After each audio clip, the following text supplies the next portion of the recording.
ज्या दिवशी माझी आजी एक्सपायर झाली त्या दिवशी पण मी काम करत होते. नाही, हे मला स्ट्रॉंग दिसायचं आहे म्हणून मी नाही सांगत आहे. माझी आजी माझ्या खूप जास्त जवळची होती. लहानपणापासून मी तिला काम करताना बघितलंय. कधीही कुठली तक्रार नाही, काही प्रॉब्लेम नाही, फक्त काम करत राहणं.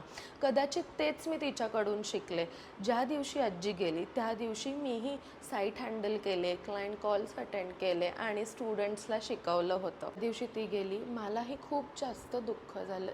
जर ती असती ना आज, तर तिनेही मला हेच सांगितलं असतं की काहीही सिच्युएशन आली तरी तू रडत बसू नकोस, तू काम करत राहा, कन्सिस्टंटली काम करत राहा. त्यामुळे प्रत्येक गोष्ट करण्यासाठी कन्सिस्टन्सी इज द की. त्या दिवशी मला एक गोष्ट खूप जास्त जाणवली की माझे विद्यार्थी माझे आतुरतेने वाट बघत असतात.